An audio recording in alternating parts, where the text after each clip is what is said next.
तंत्र साधना चैनल में आपका बहुत बहुत स्वागत है। तो दोस्तों, आज हमारा विषय है श्री त्रिपुर सुंदरी महाविद्या का मूल स्वरूप और साधना का विधान क्या है। भगवती त्रिपुर सुंदरी मूल प्रकृति शक्ति की अत्यंत सुंदर तरुण स्वरूपा श्री विग्रह वाली देवी है। उदयकालीन सूर्य के समान जिनकी कांति है, चतुर्भुजी त्रिनेत्री पास अंकुश इक्षुव पद्म की मुद्रा को धारण किए हुए हैं। ये भगवती सहज व शांत मुद्रा में सृष्टि संचालक ब्रह्मा विष्णु रुद्र व इंद्र रूपी 4 स्तंभों के ऊपर स्थित पंच महाभूतों से संयुक्त स्वरूप शिवरूपी आधार पृष्ठ पर माया हकार की मुद्रा में विराजमान होती हैं। जो जीव इनका आश्रय ग्रहण कर लेते हैं उनमें और कुबेर में कोई भेद नहीं रह जाता। ललिता, राजराजेश्वरी, खोडसी बाला आदि इनकी विभिन्न अवस्थाओं के नाम होते हैं। तो इस वीडियो पर आप अंत तक बने रहना और हमारे चैनल पर पहली बार आए हो तो चैनल को सब्सक्राइब जरूर कर लेना। भगवती त्रिपुर सुंदरी श्यामा और अरुण वर्ण के भेद से 2 कही गई हैं। प्रथम श्यामा रूप में श्री त्रिपुर भैरवी कहलाती हैं तथा द्वितीय अरुण वर्णा श्री त्रिपुर सुंदरी कहलाती हैं। ये शक्ति तीनों लोकों में सर्वथा अद्वितीय सुंदर तरुणावस्था में है, इसलिए ये त्रिपुर सुंदरी के पंचमहाभूतों के ऊपर विराजमान होने के कारण महासिंहासनाधीश्वरी कहलाती है। भगवती त्रिपुर सुंदरी सृष्टि के सर्वोच्च आध्यात्म साधना विधान श्री विद्या समूह के अधीन द्वितीय पुरुषार्थ अर्थ की कुल भेद के अनुसार 4 अधिष्ठात्रियों में से एक देवी है। वह अखिल ब्रह्मांड में द्योतक श्री चक्र में इनका निवास माना जाता है, जिस कारण इनको श्री विद्या की देवी व श्री चक्रराज निलया के रूप में भी जाना जाता है।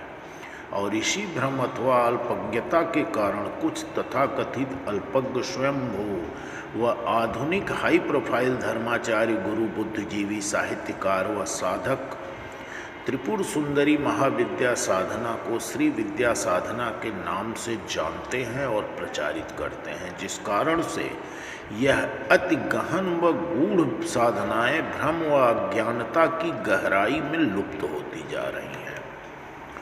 इनकी साधना यानी कि जप तप आत्मसंधान यज्ञ आदि के द्वारा परा या अपरा अवस्था में स्वयं को इनकी शक्ति में अथवा इनकी शक्ति को स्वयं में विलय करने की प्रक्रिया प्रमुख रूप से 2 प्रकार से की जाती है। पहली प्रक्रिया है महाविद्या साधना विधान। त्रिपुर सुंदरी महाविद्या के रूप में त्रयाक्षरी, त्रयोदशाक्षरी आदि व कुछ आधुनिक तथाकथित धर्माचार्यों गुरुओं के मतानुसार पंचदशाक्षरी मंत्रों से इनकी साधना की जाती है।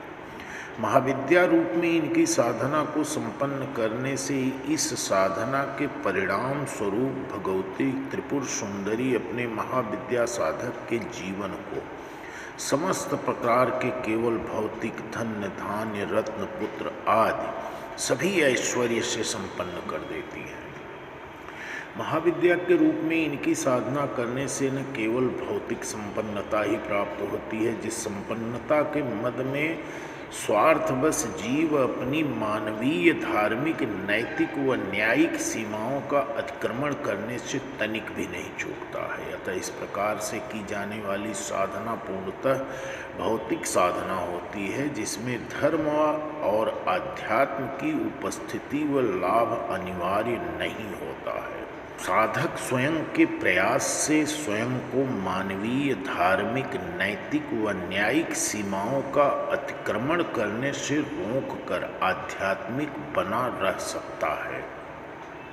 यह साधना गुरुगम्य होकर विधिवत दीक्षा संस्कार संपन्न कराकर मंत्र भेद के अनुसार 11, 21 या 41 दिन में विधिवत संपन्न की जा सकती है। दूसरी है श्री विद्या साधना विधान। श्री कुल की रीति से श्री विद्या पूर्णाभिषेक में दीक्षित हुआ साधक अपनी श्री विद्या साधना के अंतर्गत श्री विद्या के नियमानुसार षोडाक्षरी विद्या द्वारा सबसे पहले प्रथम पुरुषार्थ धर्म की अधिष्ठात्री के रूप में बाल स्वरूप खोडसी की साधना संपन्न कर द्वितीय पुरुषार्थ अर्थ की अधिष्ठात्री के तरुण स्वरूप में भगवती त्रिपुर सुंदरी का ध्यान करते हुए इनकी साधना को संपन्न करता है तथा साधक की यह साधना विधिवत संपन्न हो जाने पर भगवती त्रिपुर सुंदरी अपने श्री विद्या साधक के जीवन को धर्म से परिपूर्ण अर्थ पुरुषार्थ प्रदान कर धन धान्य रत्न पुत्र आदि सभी ऐश्वर्य से संपन्न कर उसके लिए शेष दो पुरुषार्थ काम व मोक्ष पुरुषार्थ की क्रमशः प्राप्ति का मार्ग प्रशस्त कर उसको अग्रिम साधना की ओर अग्रसारित करने के साथ ही उसकी साधना में मोक्ष पुरुषार्थ प्राप्त होने तक आध्यात्म के साथ उसे पूर्ण मार्गदर्शन में सहयोग करती हैं।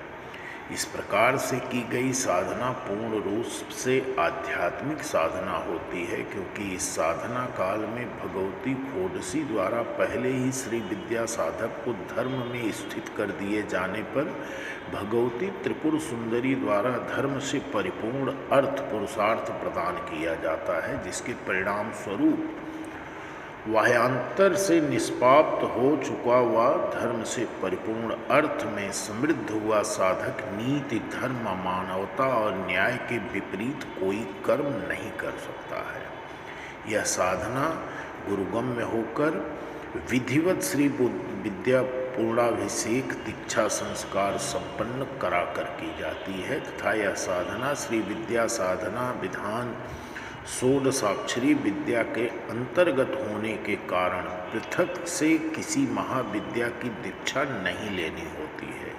केवल श्री विद्या साधना विधान के अनुसार साधक के प्रथम पुरुषार्थ धर्म में स्थित हो जाने पर यह साधना भगवती त्रिपुर सुंदरी द्वारा स्वयं ही संपन्न करा ली जाती है।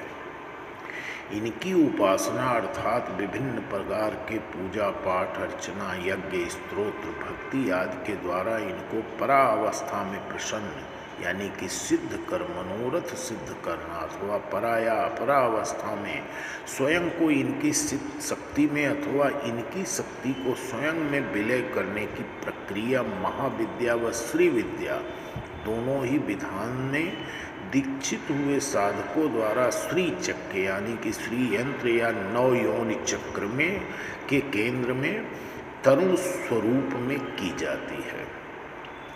तो दोस्तों, इसी के साथ मैं अपना वीडियो समाप्त कर रहा हूँ।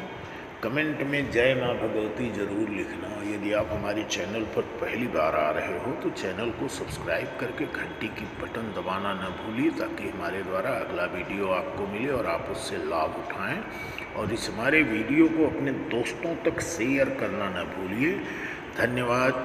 जय माँ भद्रकाली।